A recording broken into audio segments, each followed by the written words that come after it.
Welcome back to the Stephen Knight Show. Our guest tonight, they're a married couple who recently released the book. They co-wrote the 21 Laws to Keep Your Woman in Check. Please help me welcome Shawn and Stormie Andrews. Welcome to the show. Hey, thank you, Stephen. We're glad to be here. So glad to be here. Now listen, when I read the title, I said, how did he get away with this? But I'll let you all tell us, what was the inspiration behind the book? Oh, well, do you want to take it away, baby? well, no, you start off. Yeah. So you know what, one of the things that we wanted to do when the two of us got married, we both come from a very successful business background, and we had made the determination that we're going to write a book together. And as we write the book together, we thought it was naturally going to be a business book, right? And as we thought it was going to be a business book, we but then as things started to work out. Let me go backwards. So Stormie, this is Stormie's third published book. He's had two successful business books prior to this. Okay. So now I'll give you a little context. And we just got married last year, May. So we are kind of like newlyweds still. Yeah. Absolutely. But everything else in our world had been focused all around business. And we did, like Stormie said, we said, okay, we're going to write a book together. And at that time, we thought that what we would write was a business book because that made sense. Now, one day, Stormie came home and said, baby, I have a better idea. And I have the title for the book we can write together. Yeah. So then, I had to lay the title out with a little bit of cautiousness, right? I wasn't too close. I made sure I'm standing a little bit further away, ability to bolt out the door if need be, right? So I lay it down. I'm like, okay, here it is. But hear me out. I said, please hear me out. Hear me out. So I said, it's the 21 laws to keep your woman in check. And then she kind of buffed up on me. I'm like, oh, man, I need to get to stepping, right? But then I said, you promise I can lay it out. And here was the premise. What I wanted to share was the conversations that guys have, right? Oftentimes guys have conversations where they're like, in my house, they pat their chest. Let me tell you how things work. Yeah. Okay, tell me about it, right? And then they go to tell you about it, and as soon as the wife walks in the door, that tell me about it stuff just stops. Out the window. Silence, conversations change. I'm like, okay. I see exactly how it happens in your house, right? Right. I thought that'd be a great topic. So let's look at some of I said, Shawn, we can bring those out, but I think where we have a great opportunity where it helps relationships, if we can talk about the things that, the laws that guys have, and come out with this, this over-the-top persona, and this over-top persona is sharing the thoughts of that alpha male, if they were able to have the conversation. And if that was reality, right? If it was the reality of that conversation. But I think what would be super cool is once I lay out these laws, you come through and do a second part of the book where you counteract the laws, where you provide the wisdom, the reality of the situation. Yeah. But then what Shawn said was, you know what, baby, I think a better route would be after you write each one of your laws, let me write the reality where I provide the witty and grounding rebuttals. However, what it turned into was an incredible book for couples and relationships. And for us, it turned into therapy because it turned into scenarios where little things that I would do that would bug her or vice versa. Small things that we call drip drips. The small things, yes. Small things, yes. People don't think about that, the small things. They think about the bigger, broader things, but they don't think about the little small things. Small things, yes. And over a period of time, if you have a drip into a cup, at some point that cup could overflow, and then you got problems. Exactly. So if we were able to shine a light on those types of scenarios, so this way couples can have conversations about it. And then you talk about those types of things, and then also laugh about those types of things. And then also communicate on those types of things allows for relationships where you have a true synergistic partnership where both parties bring their unique talents and traits together to make something bigger and greater than the whole. Absolutely. And, so we thought the 21 Laws to Keep Your Woman in Check was the title. And we know you all, you talk about humor. I know that's very important in your relationship. Tell us why it's so important to you all. Oh, boy.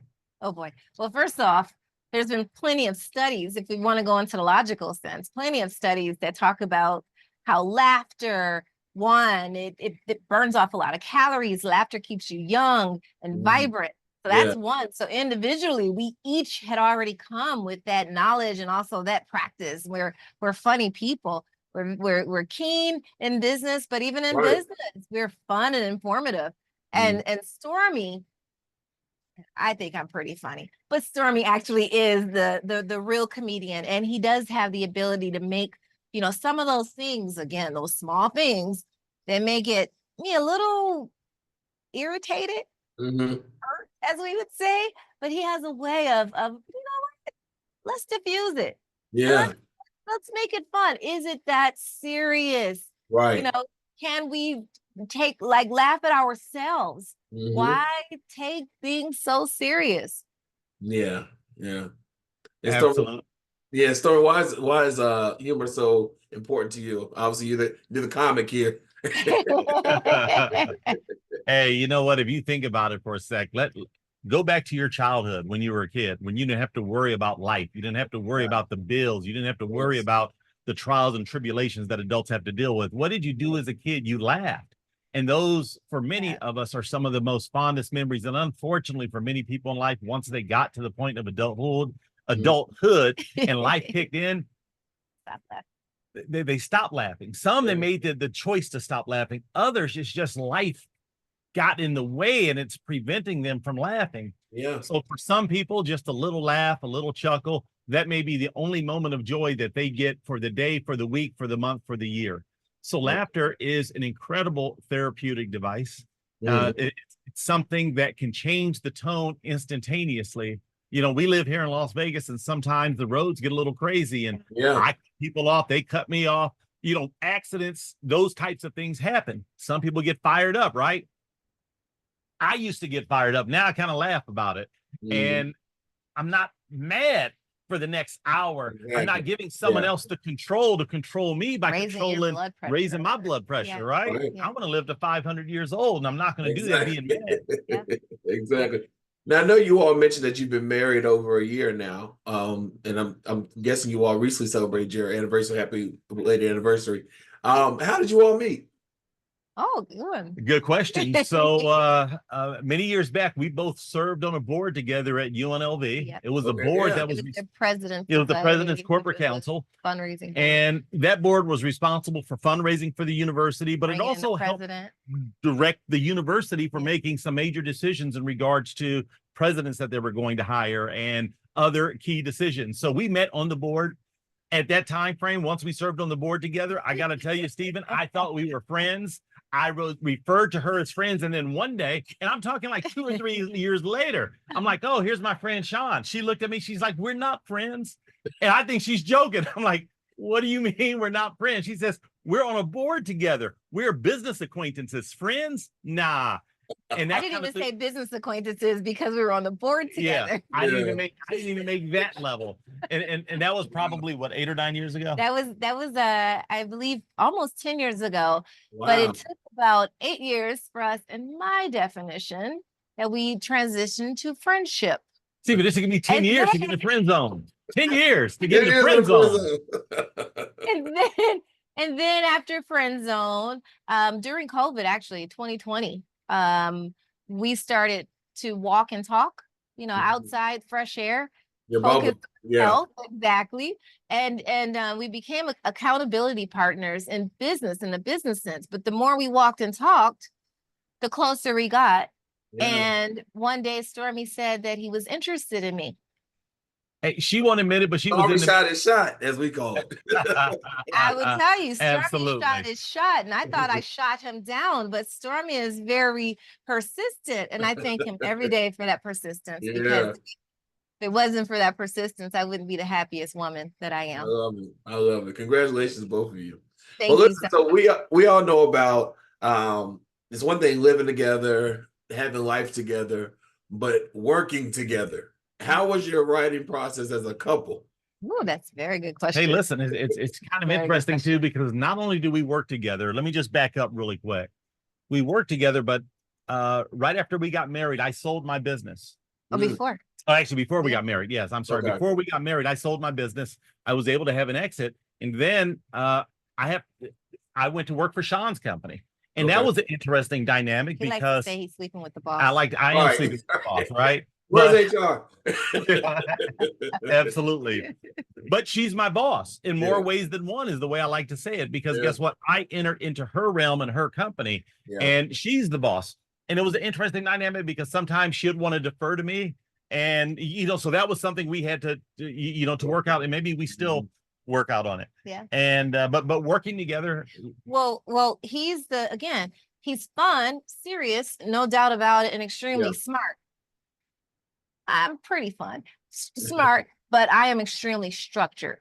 So there is that difference, but it's a great balance. But that is what we had to adjust to is again, I'm process focused and Stormie is more creative focused. So now we understand, again, those differences, bringing those differences together, just like we said in the book.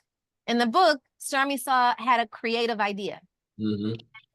From a marketing perspective, each one of us in our own rights are marketing specialists. So we saw the value. Then I bring the logic into it because you know what? Let's look at the symbolism. And even for the fact of the title of the book, there's the idiom that says, don't judge a book by its cover. Exactly. And so we can go deeper into our messaging and make it even more valuable. So we would just set time on the calendar. Yeah, we had to set time. We would set time on the calendar. We would work on it. And ultimately, I would write my chapter.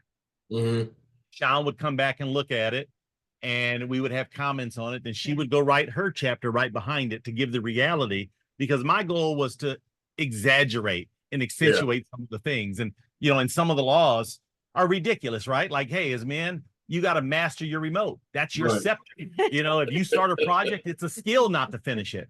And selective hearing, that's not natural. You got to learn that. You got to master it. So those are the types of laws that we had fun with. And allowed us to have conversations about. Well, I've heard, couples that have worked together, and to be successful in that, sometimes they have to have time where they don't talk about work. Do you all have that? Yes. Absolutely. Great. You take that away. Very good question. And that goes back to balance. So first, the book became our personal project that we were working on together. And it seemed like it wasn't work because it was not about business. Right.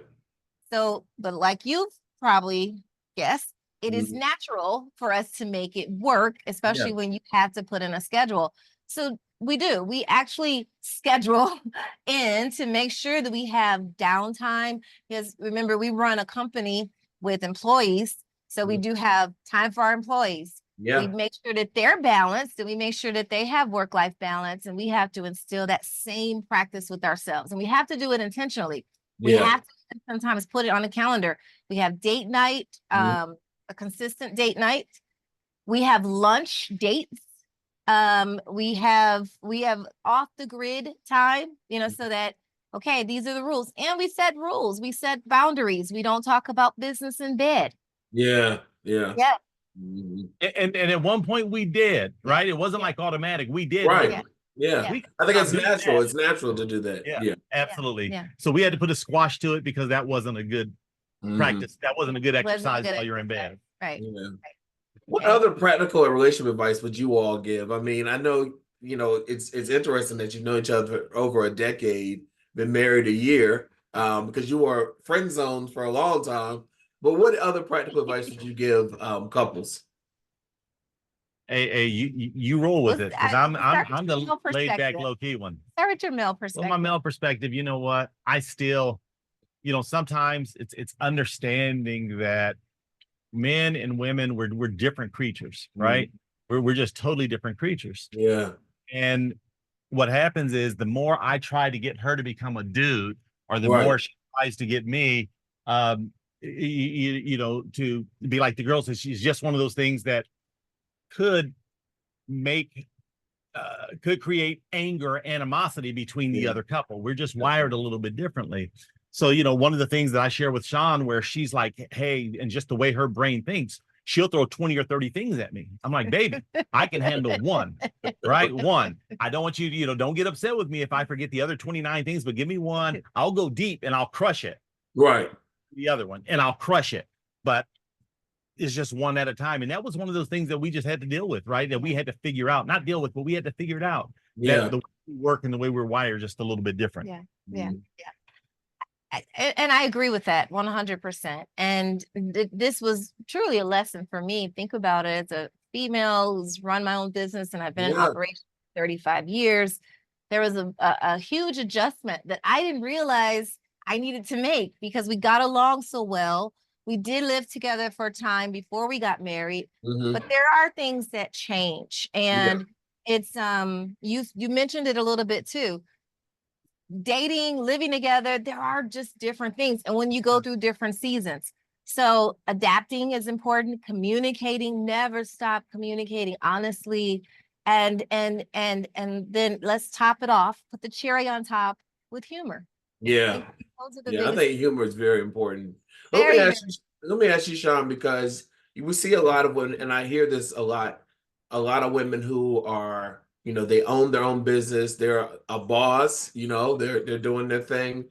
And so you're used to being in control, at a higher level. But then, how do you balance that when you get with your partner, your husband, and you say, okay, not saying that you don't make decisions, you obviously do, but how do you, how do you be that partnership when you're used to running things? Absolutely, great question. Because that is, I don't want to say it's a struggle. It is a reminder of balance. Yeah. And that is the message that we have consistently through the book. It's not in the relationship. It's not about dominance. And it's not about one person in control, the other one subordinate. It is a balance. And it is that understanding your strengths. And let's communicate. Let's talk about it. Honesty with yourself. Okay, here are the things that I like and I love. Sharing that information and letting the other person accept it. So it's a constant practice, but it starts off. You cannot achieve it if you do not start off by recognizing that, acknowledging it, accepting it, and committing, fully committing to working together as a team. Yeah. And like Stormie said, we are wired a little differently, because as strong as I am, it's nothing to do with tears and emotions. There's still a different conditioning, social conditioning, even subconscious social conditioning that we brought into the relationship. So I think the biggest thing is just to know that it's a practice. You make the commitment to do it and to get better of making sure that you keep balance in the center. I have a question for both of you all. I like that. Thank you, Shawn. What was something that you didn't anticipate that you now experience now that you are married? No. She's going to roll with the law 21, I'm sure. That is a good one. Yeah, it's a good one. You know what? There were so many things that specifically to Stormie that he did and he thought about before we got married. Also, our work life was a little different. So there was a lot of effort, a lot of time in winning my heart, winning my time and everything. And we had to acknowledge that something had shifted and changed. Yeah. So I think the coming back to priority, coming back to each other was a challenge, and it's something I never thought would have been a challenge because we meshed so well. Yeah. We have to stay mindful of our time and our priorities and each other. So that was definitely one thing I didn't think would happen. But and again, it goes back to the smallest things, right, the drip that can irritate you. And before we got married, Stormie made sure he was so mindful. Everything was put inside of a hamper. I'm just sharing this one because Stephen, in our world, in this book, actually, the whole book is not about us. There are some chapters that are specific to us, and there's some chapters that we learn from observing other people who've been married for some time or in long relationships for a long time. And we know that we probably haven't experienced those things. Maybe we will, maybe we won't. Right. The common thing is the smallest things. Chapter 21 is that relevant chapter. And that would have been the smallest thing that I'm like, I didn't sign up for this. I did not sign up for your clothing to go on top of a hamper, on the side of a hamper, but not inside of the hamper. Right. Again, it's just remembering that these small things. And okay, let's have fun with it. Yeah. And then, one thing that you realize, and this was any kind of relationship, the things that kind of annoyed you are things that you would miss if it were to be gone, So yeah, what true. about your story? What was something that you didn't anticipate? Yeah, you know what? That's probably a scenario. There's very few things that I take too seriously, or at least I try not to take seriously, right? And Shawn had mentioned where I'm that creative, lighthearted one. She's the one that's more of the structured person. So there are things that happen that in the past I would tend to roll off in the world of business. Now, let me just share this with you, right? Where Shawn was like, just stoic towards it. Now, with that being said, there were times where I've had scenarios to where I'm not going to say someone took advantage of me, but the situation where Shawn has turned into my bodyguard in that regard, because oftentimes I'm the person that's just there. I'm going to trust you for what you say. I'm going to take you for your word. And then we can meet 5 minutes later. I'm like, come into my house. I got a spare room for you. Move in. Let me get you to move in. Here's the safe. Here's everything. That's just who I am. Yeah. And Shawn's like, no. So in that regard, and it's one of those things to where she's been able to enlighten me to say, hey, look, here's the scenario. Everyone isn't your friend, and everyone doesn't have to be your friend. I'm like, really? Yeah. Everyone, come on. Let me just I don't want everyone, but the next person I meet, let's add them to my friend zone. Yeah. You know what I mean? So we're the same person, Stormie. And so you get it. You absolutely get it. And it's actually been very good because there have been some eye-opening experiences that Shawn was like, okay, watch. Right. And then, it just happened. So that was a dynamic there that's turned out to be pretty powerful, having someone that not only has my back, but gets it in that regard in a world of business, which is something that I hadn't necessarily experienced before. Or if I did, I wasn't aware of it. Yeah. I think what I'm hearing from you both, what makes it work for you all is you both have the openness to grow. Like, you don't feel like it's my way or no way. You feel like that you can learn from each other. And I like that. I see that in you two as a couple. So it's a beautiful thing to see.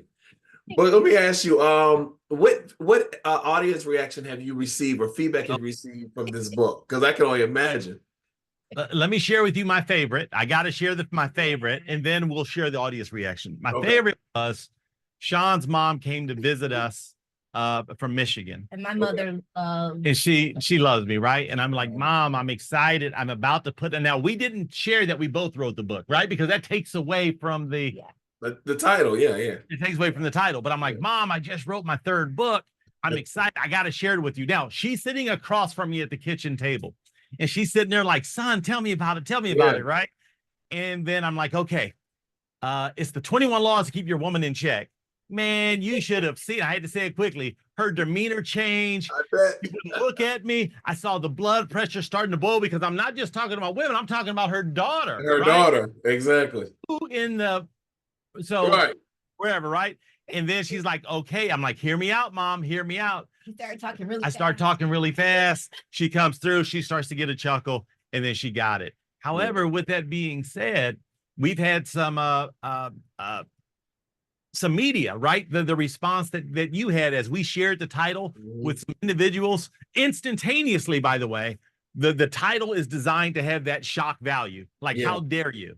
Sometimes when we shared with females, they're like, how dare you? They want to stab me with a knife. Right. Putting out something like that. When we share with a couple, the wife is getting mad and the husband is like, I don't know what to say.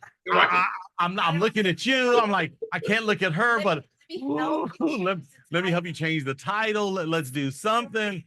They get upset. And what we've discovered is having the ability of bringing that emotion to that high level. Yeah. And then when we share the concept of the book to show the absurdity of the title and the fact that you can't judge a book by its cover, it brings it all together. And then some of them started to realize the symbolism on the book. We've got the king and we've got the queen chess piece. And for anyone who's played chess, the most powerful piece on the board is the queen, right? The queen's all over the place, where the king is very direct and linear in his movements. So then they start put it together, they start to chuckle, they start to laugh, but then as they dive into it, they start to see themselves in the book, and that's all we can ask for.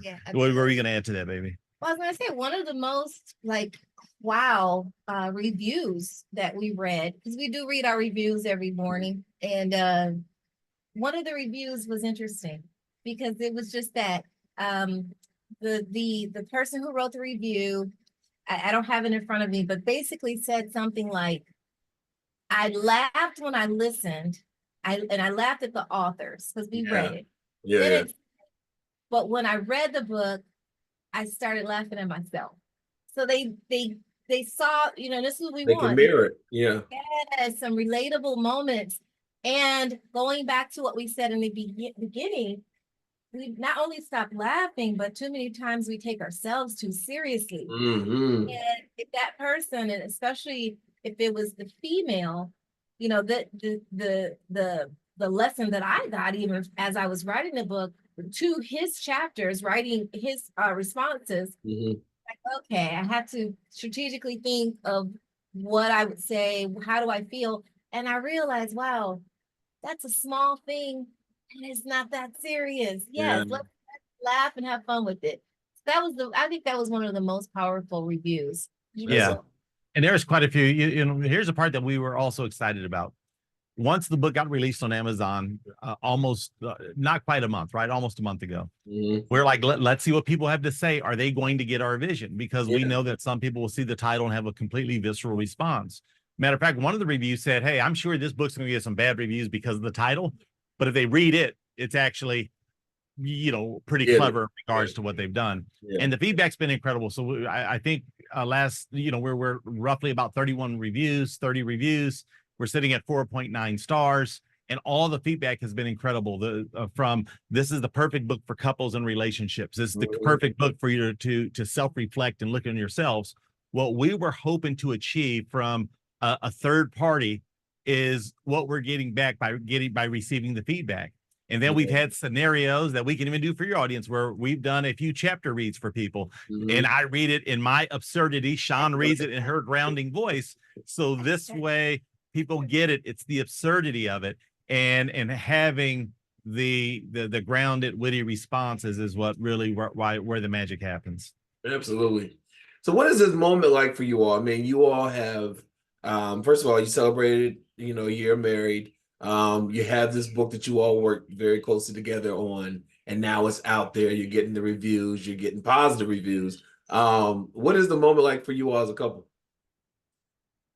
You don't take it, you mean take it, because I've got the response.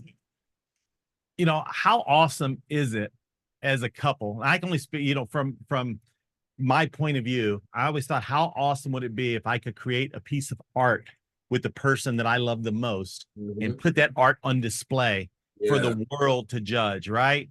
That's a hell of a lot more powerful than me creating a piece on my own. This is something that, like, man, we did this together, and this is our piece of art that people are going to love it. They're going to hate it. But the fact that we did it and we put it out there for people to judge and for people to come up with whatever they want to come up with, for me, that's been the part that has impacted me the most.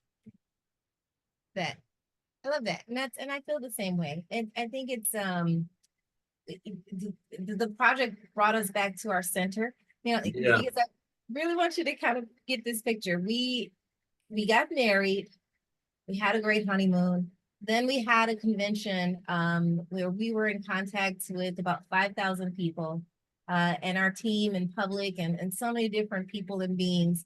Then we went into another big event that, again, we produce these events. So we produced another event in January. I'm just trying to give you the feeling of our busyness. But in between that, we still have a healthy social life. We still have, friends and family all over. We still have a great relationship with our employees. And then we started, again, getting a little bit too busy and separated, where we would go to bed at night, but we would go to bed just tired. Beat. Yeah. Then when we started working on this, it sounds a little asinine because we added one more thing to creation. But it did give us that moment once again to say, okay, here's how we reconnect. And now we just breathe. That is the feeling that I have right now, is that, we have a rhythm. We just breathe. It feels like when you first learn how to ride a bicycle, and you're the motion of learning, and your brain and all of the things have to work together, and you're not as graceful. But once you get a rhythm and then you develop your style, now, you know what, you basically can sit on the bicycle and the bike will just glide. That's how I feel. I feel like we're at a state where we can just breathe. That's awesome. That's awesome. So the book is out. Any future projects that you are going to work on, or what do you think? What's going on? So you can imagine with a book with the title of 21 Laws to Keep Your Woman in Check, would you like to take a wild guess what the next book is we're working on together? It has to be about the man. You hit the nail right on the head. The next book is the 21 Laws to Keep Your Man Trained. And that's where I shared that my chapters are the locker room talk of what men say. Women like to say, hey, let me tell you, I keep my men trained, right? So that one will have the locker room talk, and that will, and then my rebuttals that will, where she'll take that exaggerated role just as I've taken, and then we roll with it. But you nailed it. You did. You absolutely nailed it. Yeah, that's awesome. I can't wait to read it. I can't wait to read it. I think this is good for married couples as well as singles hoping to get married, you know, kind of prepare them for that next step. But where can we keep up with everything you all have going on? What's the best way to keep up with you all? The Linktree. Linktree. We're both on LinkedIn for sure. So LinkedIn is an active source. So probably our Linktree is probably best. Yes. So we have a Linktree that we'll share with you, that you can share in the notes. But the Linktree is sleekbio.com/21 laws. So, you know, sleek.bio, sleek.bio/21 laws. We'll have that, and that gives a link to where you can connect with us on LinkedIn. You can find the paperback. By the way, we also did an Audible. So if you want to hear us reading it, where we read it in the tonality of our character, and that's probably the best way. I just have to brag a little bit. Okay. It's funny. When we did the Audible, not only was it a lot of fun, I read my chapters in one take. Yeah, I'm the one that goes and speaks to audiences, and mine were multiple takes. So she crushed it, and I'm the one struggling there. I'm like, what's up with that? Well, listen, our thanks go out to Shawn and Stormie for joining us tonight. The book, The 21 Laws to Keep Your Woman in Check, you have to read it. It's available on Amazon. I want to thank you all again for joining us. And for more information, go to our website, StephenKnightShow.com. We'll be right back after this. Thank you, guys. Thank you so much.